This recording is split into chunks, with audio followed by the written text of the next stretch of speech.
Hey, hockey fans and families, we've got something to tell you about NHL Sense Arena, our title sponsor. They're rolling out a monthly off-season training pack program with guided objectives for both players and goalies to help kids stay motivated and improve all summer long so they can come back ready, not rusty for next season. It all starts right now in June with the new Elite Campus Prep Training Pack, which features drills and training plans inspired by top colleges, junior teams, and elite hockey programs. And players who compete all the monthly training plans will unlock a limited edition virtual jersey and badge for their Sense Arena locker room. Plus, you'll get entered into a chance to win a special prize at the end of the month. They are always thinking of new stuff over there at Sense Arena. And remember, there's a ton inside the platform, including regular competitions and contests, 3-on-3 NHL games in VR, new training updates, of course, Dangle Pro, something we love here. We've shown you that online. But best of all, NHL Sense Arena is continuing that off-season pricing, just $299 for an entire year of unlimited training for both skaters and goalies with up to 4 unique user profiles. So if you've got siblings or you've got multiple kids, this is for you. Visit nhl.sensearena.com/OKPH and you'll get an additional $25 off on top of the off-season pricing. That's pretty cool. And that's basically a free month of NHL Sense Arena for our listeners. So this is something you're going to want to check out. It is a tool for your hockey player. Speaking of tools for your hockey player, let's get you into this episode of Our Kids Play Hockey.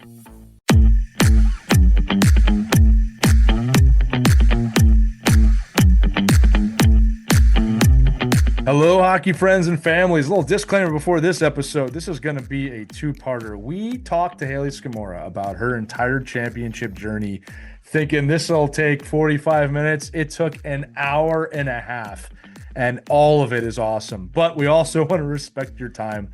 An hour and a half, 90 minutes of a podcast for you to listen to in one take is quite a bit. So we are splitting this up into two parts. Part one's going to go through the Montreal Victoire's journey in the first half of the playoffs against the Minnesota Frost. And then part two will debut a week from now, where we talk about the Montreal Victoire versus the Ottawa Charge in the final. All of it is wonderful. Hayley was so gracious with her time. But let's get you into part one of two of the Day in the Life Championship Edition. Hello, hockey friends and families around the world, and welcome to a very, very extremely special edition of Our Girls Play Hockey. We're going to call this the Championship Edition, starring our very own Hayley Scamurra. This is part of our Day in the Life series, which, you know, funny gang, we'll do a whole thing at the end of the series where we recap it. But from where we started to where we got, this has got to be one of not just the greatest stories on ice, right, for you, Hayley, but also what an opportunity for us to document really a career year for you, where you have now, just to recap the audience, just in case you didn't know, won an Olympic gold medal. You've won a Walter Cup championship. You are now, as humble as you are, I'm going to say it, you are now the only female player in history to have done both in the same season. There's just the one. It's you. You will always, for the rest of time, be the first person to have done that. Pretty good year, Hayley. I don't know. Pretty cool, yeah. I don't know where to go from. It's an amazing year. I think the first thing from all of us is just congratulations. This has just been wonderful, and we are so happy for you. Thank you so much. Yeah, it's pretty surreal, honestly. You saying that just kind of like is cementing it further in like how incredible and cool it is and historical and all those things. Yeah, it's been a pretty amazing year. Yeah. Well, look, as our producer Caitlin always says, we can be your ego. We're allowed to be your ego. And you don't have a big ego, but Mike and I can do that here today to kind of make sure that the audience understands how happy we are for you, how happy we are to know you, but also the advancements in trailblazing that you and your teammates and really the entire league have done this year for women's hockey. You know, I want to start there before we go through the entire playoff series, which we're going to do today, gang. You're going to love that. We're going to go game by game and really get the insider info from Hayley here. But, you know, when we started at the beginning of the year, there were questions. I'm not saying by us, but is the PWHL running on fumes? You know, how are the Olympics going to go? Is this for real? I mean, those questions have been answered tenfold, not just the Olympics in general, which were highly watched, amazing to watch, but the Walter Cup final was heavily watched. You know, the league is expanding. We're going to have an episode on that. As where you sit from when the season started, where you were actually in a place of uncertainty in a lot of aspects of the game, of your life, to where you're at today. What is that growth even felt like? I mean, it's unbelievable. It is, and it's funny because my best friend had called me the other day, and she was kind of reminding me how there was a time when, like, we had our union, like, before this league came to be. It was the PWHPA, and we were fighting for a real league, but it took a while. It took, like, 3 years, and there was a point in those years where I didn't really remember this actually, but, like, I had contemplated, like, "Am I done? Like, should I just Right. stop playing hockey?" Like, and kind of get on with my life. Like, when is this league going to happen? Like, I'm, happy to have like, worked on the ground floor and try to like get this league going. But like, how much time can I keep doing this? Right? Like, we weren't getting paid really. It was a lot.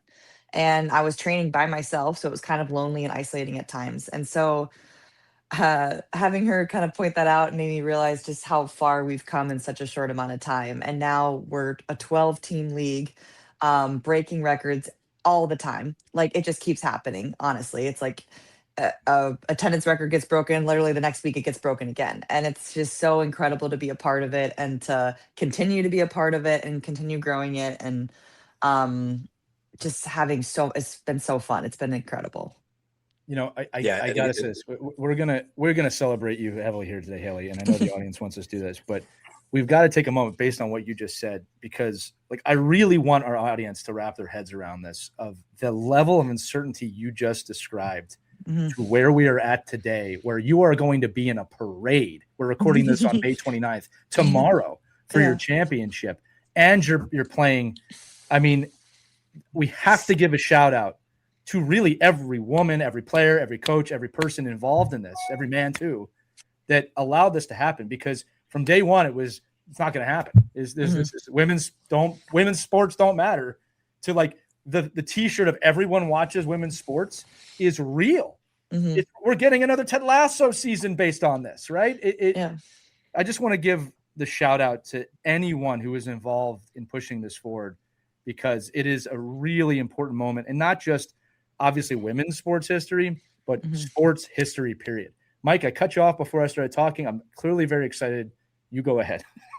No. Listen. I think just to echo a lot of that, Hayley, is like, when we were like in a transition and we're like, oh, who's gonna lead our girls play hockey kind of like leadership team, and somebody, how would you pick somebody that can meet all of these criteria? And I really don't think at the beginning of this whole process would have said, oh, well, here's the perfect person that's going to reach all these goals. But you manifested that to where we are today. And I think, I've really enjoyed the process and the journey of watching somebody who, isn't like an everyday name player in women's hockey to right now. Honestly, I think I could talk to anybody in women's hockey who you are. So it's, and I couldn't say that with certainty, months and months and months ago. But I think, Yep. now knowing like the inside of what you've done and the background of how you've got to where you are now and what you've done in the Olympics, how you train for the pro team, your relationships with the other women in the league and what you're doing on that side, all the stuff you're doing outside the game. I see you doing tons of stuff in girls hockey and growing the game and, being involved as a great ambassador to the sport right now. That is all these like that's like, I know for our brand, we're like, wow, could we dream that up? Like, could we even get there? Right. And I think so. It's really, really cool to watch it happen. And I think, and really nice for our audience, I think, to see like the process of what you went through and how you got there. Because you described this all the way, again, if you wouldn't have won the championship a couple of days ago, maybe we're having a different conversation. But the fact is, you did all these things and you said you were going to do these things. So I think that's like a great lesson for every person that listens to the podcast, boys, girls, hockey players, basketball players, whoever, to really get an inside look of the mind of somebody who accomplished the goals that said they were going to accomplish those goals. So really cool.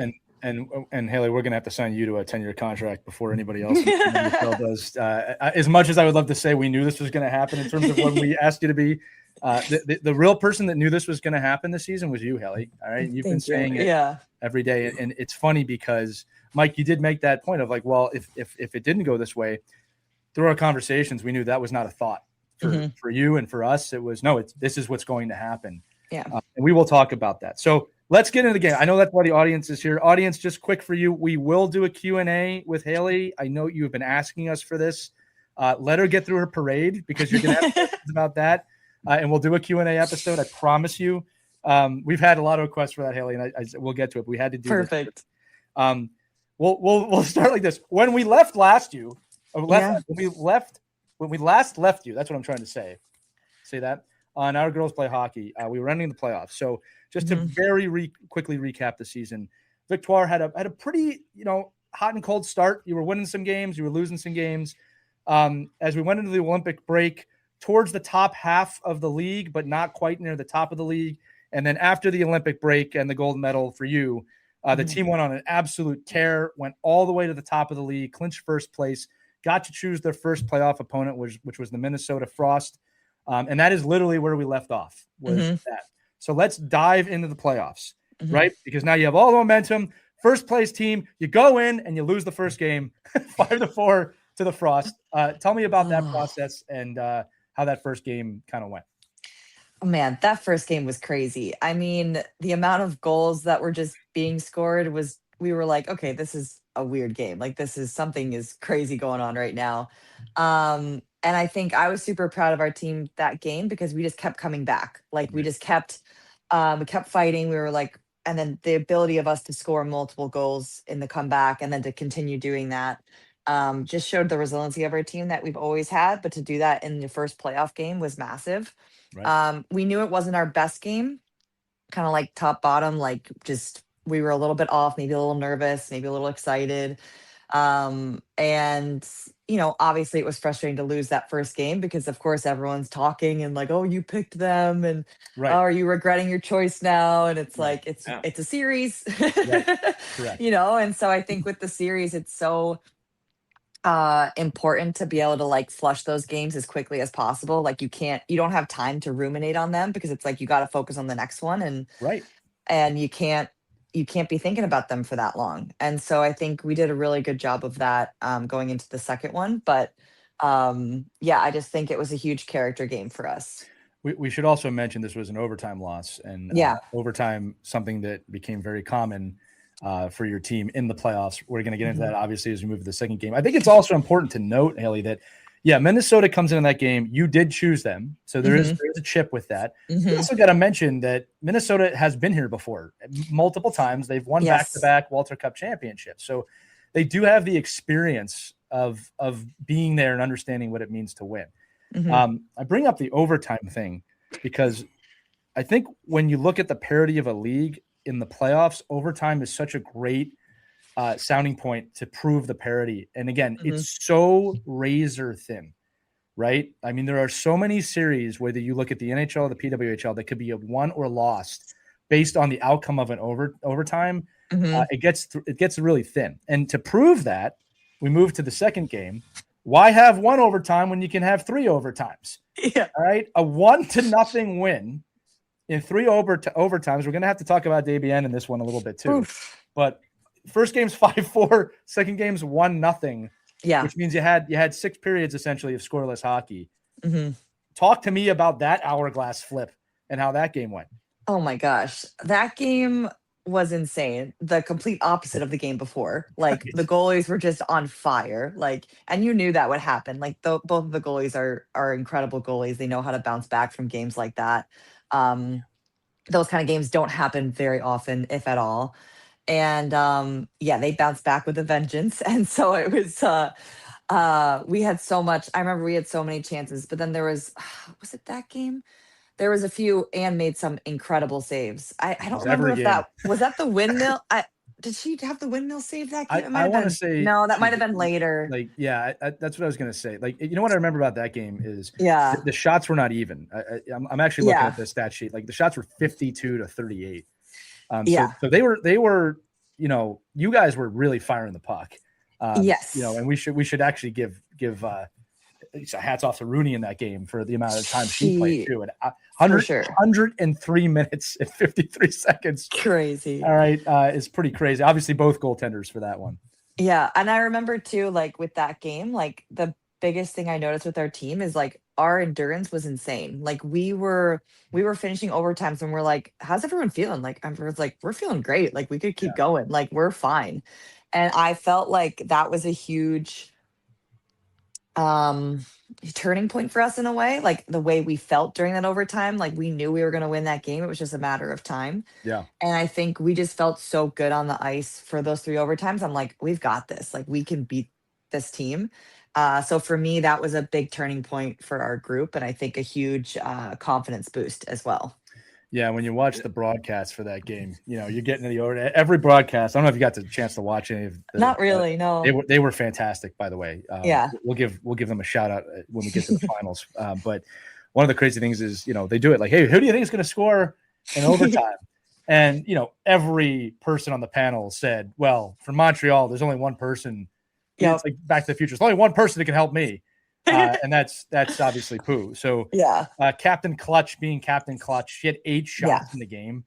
I want to get look. We all call her Captain Clutch. Like obviously Americans, Canadians, everybody knows her that way. Yeah.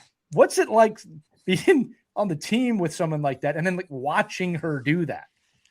I mean, watching her during this playoffs, like with what she was battling, like injury wise, like it's not a secret, obviously. Like you could see her leg was taped up and braced, and but the amount of like heart that she played with, the amount of like tenacity she played with, it was incredible to kind of see in person. She never complained, never said anything. Yeah. She would never outwardly say anything to show that, but I mean, she gave it everything. And so when she got that 3rd overtime winner, I'm like, of course she finds a way to do this, right? Like that's insane. But just not a surprise, honestly. Yeah. Yeah. You talk about, just that feeling you had after the games, in the overtime and feeling great. But there's also that piece, especially after the first game, right? That in our game, in hockey, in the game, momentum is everything, right? You feel it. You can, whether you're viewing it or you're on the bench, you feel momentum changing, and you feel. But what do you do as a team, and as professional athletes, to kind of, kill that momentum and then say, hey, that was first game. This is a new game. Like you just said, the start between game 1 and game 2 were so different that it wasn't like the momentum of the first game drew you into the second game. It's clearly a second game for your team, and a different game. You just talk about what that feeling is in the locker room, what's been talked about professional athletes, about what are we doing here as far as not letting that momentum occur. Yeah, if I remember correctly, I want to say game 2 was one of our best games we had played all season. Like we were just so sound. We weren't really giving up too many grade A chances on like the defensive zone. Typically we've had trouble having good starts, and that was one of our best starts. Like we were just firing on all cylinders. Every single line was just going. And I think, I don't know, the mindset change, honestly, maybe even having the loss was almost good to just get it out of the way, like experience that loss, but know that we could be better. Like we all knew we could be better in that game. And so I think it was kind of easy to flush it in a sense and be like, okay, that was like the worst of it. Now we're not playing scared to lose anymore. Like we're just going all out, giving it everything we have, and we know we can be better. And I think that was shown in that game. Like it was top to bottom, I think one of our best games of the season. I'll say this too. I'm just looking at the stat sheet, which can show a lot. We did say you had 52 shots. A majority of those shots came in overtime.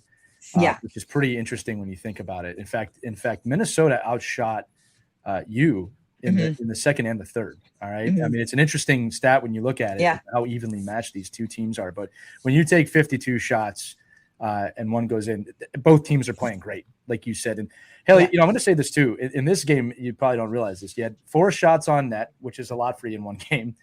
11 for 21 on faceoffs, or 500, 3 hits. And what I remember about this game, and you kind of alluded to this from a team standpoint, and this is a theme you're going to hear through the rest of the playoffs. You start to emerge here in certain key moments in the game.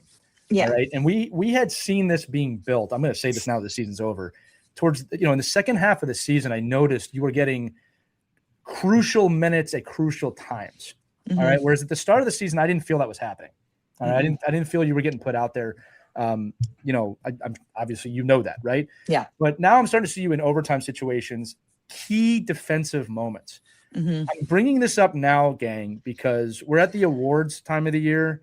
Hayley's not going to be up for leading goal scorer. She's not going to be up for MVP, but they don't have an award for the stuff that you do. Mhm. You become extremely visible more each game as the playoffs go on, including in the finals. So I'm going to keep moving on here. All right. I'm going to kind of breeze through the next two games. You win the next game 2-1. They win the next game 3-1. We're going to a game 5, which is game 7. For those of you who don't know, it's 5-game series. And this game 5 is a very interesting game because I would say it is not your best game. I don't mean you. I mean the team. The team. Right? Yeah. You might have to remind me. I'm not going to lie. I'm blanking. You're on cloud nine. It's a 2-1 win for the Victoire. You won. Yeah. You won the championship. Everything's going to be okay, right? It was a 2-1 victory. All right. It was tied late in the game. The Minnesota outshot Montreal 26-17. I would not be surprised if that's one of the lowest shot counts that you had on the year. But the game-winning goal from guess who? All right, Pooh once again, right? With 3 minutes into the third, and the way it felt was that you held on. All right, now I bring you up in the last game because what I remember about this game is watching you. You were out there every key face-off and moment in the third period. All right. Again, they don't give points for that, but I could and look, I may be biased here. Your whole team played a massive role. Don't get me wrong, but I can make a real convincing argument that from a forward standpoint, defensively, you're a big reason they won this game. All right. So talk to me about when you noticed that you're being put out in these situations. The trust is there from your coach, and then also talk to me about maybe other discussions, or is it just, hey, Scams, you're out. You know what to do. Yeah. Well, what's funny is so I'm relatively new at center. I've played center randomly throughout my career, but not really. College was probably the longest tenure of me playing center. I could have told you were center. I'm just saying. Yeah. So face-offs were something I was kind of hot and cold with, I would say. Yeah. And during this series, I was able to turn it up. I felt like I did really well on face-offs, and so that was also a huge factor into why I was being put into more defensive zone faceoffs as well, was that I was winning them and I was feeling really confident doing that. And that obviously puts you in a better position to get the puck out and not let them get any momentum. And so that was huge. And then there was no discussion about me being defensive or going out there for those key things. It's just Scams, you're up. And I know what I'm meant to do. And I had matchups for both the series. I was on the ice for those matchups to make sure those lines were not getting goals or were not getting chances. Right. And it's hard, especially Minnesota. They're a high-powered offensive team and they know how to get to the net. They know how to evade defensively. And so it was a battle. It was a lot of thinking, a lot of mental and physical toll. But I love that kind of challenge, honestly, for the 6-on-5 piece, PK, all those things. I absolutely love ruining their offensive chances. I think it's so much fun. Well, you did. Yeah. All right. You really did. And again, watching these games, I mean, Hayley, I got to say, you're kind of put on a clinic about defensive hockey and just decision-making hockey. Just to let you know too, because again, I know you don't look, but you actually led your team in face-off percentage for the night amongst players who took more than 2 face-offs. Yeah. All right. But no, you were 60%, which in any league is very, very good. Yeah. And again, a lot of those 6 came in the crucial time when you needed to do it. Look, we should also say about Minnesota. You brought up their firepower. You're going against names like Hannock, Heisey, Point Schofield. I mean, not just big names. These are some of your teammates. Yeah. Just a few months ago in the Olympics. So before we graduate out of this playoff series, I want to ask this question because I was watching it, thinking it, and it's pretty cool. I get to ask you this. A few months ago, you're in the biggest game of your life in the Olympics, the gold medal game. I imagine that experience helps dramatically in these game 5 situations of, hey, I felt more pressure than this. You know what I mean? I know what to do. How did the Olympic victory play into your approach to these playoff games, especially the overtime games or the tight games? I mean, it was huge. To have that experience so close to what this experience was. Like, it wasn't like comparing it to last season. It was like, I just did that like 2 months ago. Like, Right. we've got this, we can handle this kind of pressure. And I think in the Montreal organization in general, I think there was a lot of pressure on that game to get through that first round, and especially because we picked them. So I think that was probably kind of energy that was being picked up on a little bit. And so those last like 2 minutes were crazy. Yeah. Just Yeah. bodies flying everywhere, blocking everything you could, diving on people, like whatever you Yeah. had to do to keep the puck out of the net and to win, because we knew we could. And then it was just absolutely insane. Yeah, I think we'll do an autopsy at some point, when because we did have a whole episode on you picking the number one, the top seed to play, or the last year's champion, and all the psychology that goes around that, and all of the gamesmanship, and like, hey, listen, let's get past the biggest dog we think there is. Yeah. Obviously the next round wasn't a cakewalk, but I'm just saying, you got, like, it was a very interesting thing to watch. And I think, going back, and now if the season's over, and really evaluating that decision and saying, wow, our toughest mountain was our first mountain. Like, really, when you really look at it, you're like, that's the team. So you had to get by at some point. But I think it's really cool that, it was discussed, it was strategized, there was process behind it. But like you said, the pressure then to say, well, why did you make that decision? And if you made it, you thought you were right. You got to prove that you thought it was the right decision to make. So, ultimately it was. But to Lee's point, it's razor thin margins on winning and losing, and just one face off, one forecheck, one bounce. And I think you're probably getting a lot of boos and jeers that I can't believe you picked that team. Why would you pick them? They're your biggest rival. So I think it's a very interesting dynamic, and getting through the first round, but awesome to see it come to fruition, after making that decision. Hayley, you did mention in our last day in the life that you knew that pressure was coming with having chosen Minnesota, which surprised a lot of people, because this is kind of plays into it. You're the first team that came in first to have advanced past the first round. Right. I'm very careful with things like first time ever. It's been 3 seasons, right? But it's the first time ever. Well, so it's the President's Trophy curse, right? In the NHL, it's the same idea. It's like, okay, great, you finished first. Who cares? It's a brand new season. It doesn't matter anymore. Now, my question to you is, and I understood, and you can say no to this. I understood in the last episode why you didn't want to go into the decision to pick Minnesota. Is there any chance you could give us a little insight into what maybe some of the decision making was on that, or do you want a hard pass on that? No, I don't mind. I actually think, I want to say Anne may have said it in an interview or something, but it was like, in order to be the best, you have to beat the best. And I think that was a cool little phrase. And like, we knew how good Minnesota was, and we knew how good Ottawa, both teams have their different strengths, and they're both great teams. But like, Minnesota, definitely, we knew they've won back-to-back championships. Like, they're going to be a good playoff team to play. And I think that helped prepare us for the second series, like, immensely. I got to say it.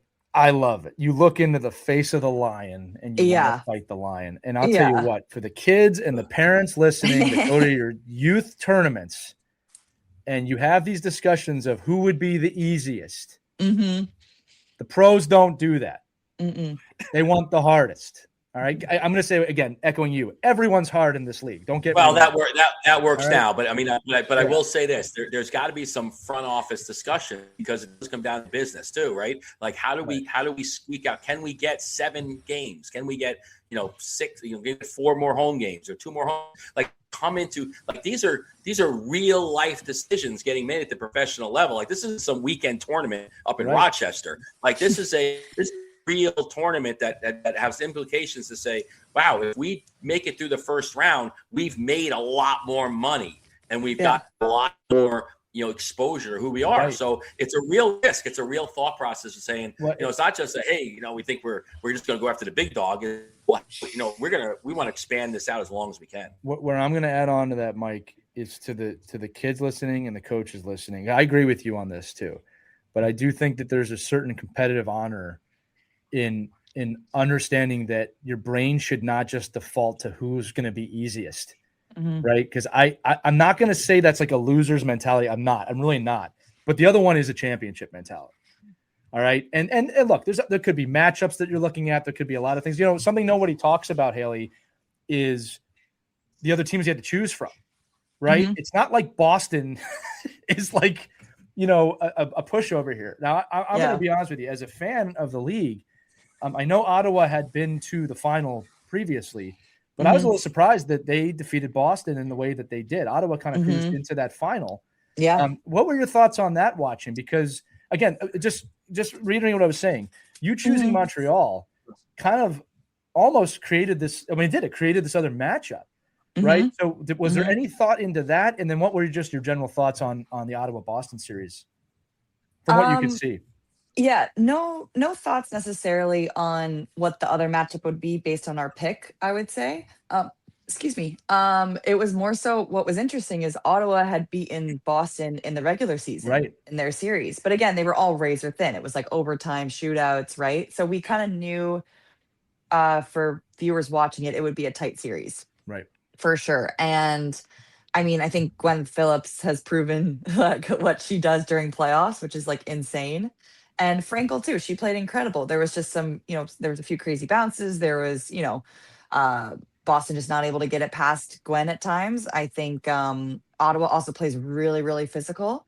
They do. So I think that ramped up quite a bit in playoffs.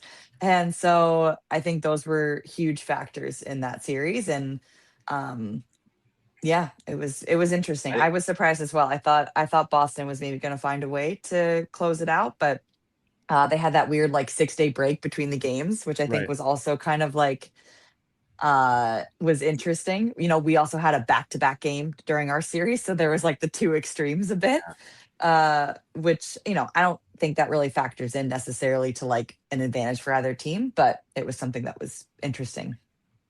I know Lee's going to get into the second round here, so I just wanted to end kind of the first round. Is that you know you get past the big mountain that you picked. How do you go from that and not just say, "Oh, we did our job"? Like, wow, that was the biggest challenge. We got over it. Now it's easy. You know, now we're going to run through because now you're facing another. You know, you just talked about the good bad about the league. The great thing about the league is it is a player or two. Like that's really the difference in these games. And, you know, so you get by, you know, someone who, you know, everybody would assume is like your biggest challenge, right? From an outsider's point of view. How do you do that as a player then and mentally reset and say, okay, what an accomplishment, but now, you know, now we know where we're going with this. Yeah, I think we celebrated, you know, when we won that game 5. I think we cherished that. We were pumped. And then I think the next day it was like, all right, we know what we got to do because the second series started pretty quick. There wasn't that much time to like soak in it or rest or anything like that. I think we literally had one day maybe because we also had the whole postponement thing. So, yeah, we didn't talk about that game 5. Like we were down and out, you guys. Like there was so many sicknesses.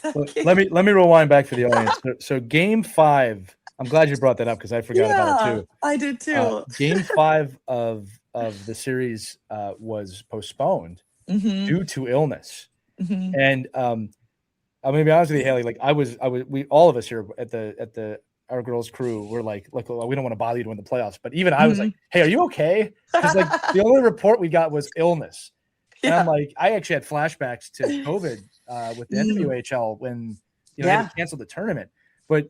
Thank goodness you texted me back like, yeah, it's something going through. Okay. You know, I'm going to guess enough people were sick. You weren't going to have a team to play. And that's why they chose to do this. It was a lot of girls and it was not something you can play through necessarily. No, I so it was wild, but you found out like during the day, I'm like, oh, okay. I guess we group. But do you know if that was a mutual decision by the teams or the league or how that came through? I honestly have no clue. Right. Well, it was the right decision. No clue. Yeah. Okay, let me ask you something too, because I'd love to hear your opinion on this. What would you rather be, the Carolina Hurricanes, you know, getting those 14 days difference, or want to go right into it? Like you just said, like the game was over, you celebrated for a little bit, and like, okay, we're playing in 2 days. You know, so where is your thought process as an athlete? You know, and being prepared and ready and willing to play in that short period of time. For us, I kind of liked that we just went right into it. I think it leaves less time for like ruminating or thinking too much. It's just like, just go, like, just play. That's why I didn't honestly mind our back to back game. I'm like, honestly, I think it's good. We just get right back into it. You forget about the last game. And I think that helps the mindset a little bit. Obviously in like the Stanley Cup finals with them, I think rest is probably crucial in the fact that it's like so physical and stuff. Not that ours isn't, but like we had time to rest prior sort of thing. And it's not like Ottawa had that much rest over us. So I think in that sense, I liked that we played right away. Yeah, I'll say I'm like you with it, Hayley. Like I like to keep going. A lot of it depends on injuries. Also, we got to remember that the NHL is a 7-game series. That does change this. It's different. Little bit. Yeah, there's. Well, I think I did hear an article on from one of the NHL guys. They were talking about like if you have a quick turnaround, your body doesn't get a chance to know it's hurt. Like it doesn't remind you, oh my God, that really hurts. Like I'm in real pain. Like you just go. But when sometimes you get that too long a break, you start going, oh, I'm healing. And now it feels normal. But you can't feel normal because you have to be able to play through some things. So I know it's not apples to apples, but there is wear and tear. There is the strain of playing those games after game. Like maybe you were lucky that, Boston played Ottawa in maybe it was a more physical contest. They're like, well, they don't need the break. We don't want them getting the break. We let them beat each other up a little. Yeah, exactly. Well, I'll say this too, that I'm glad you brought this up, Hayley, because again, I don't know how many of you would love to play in a Game 5, Game 7 scenario after having the stomach flu, but they did and they won. Yeah. All right, gang, that's going to do it for part 1 of this championship edition. As you can see, Montreal has now advanced to the Walter Cup final, which we will dive right into here next week on a fresh episode of Our Girls Play Hockey with Hayley Scamurra. We will see you then. Thanks for listening. Have a great day.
We hope you enjoyed this edition of Our Kids Play Hockey. Make sure to like and subscribe right now if you found value wherever you're listening, whether it's a podcast network, a social media network, or our website, ourkidsplayhockey.com.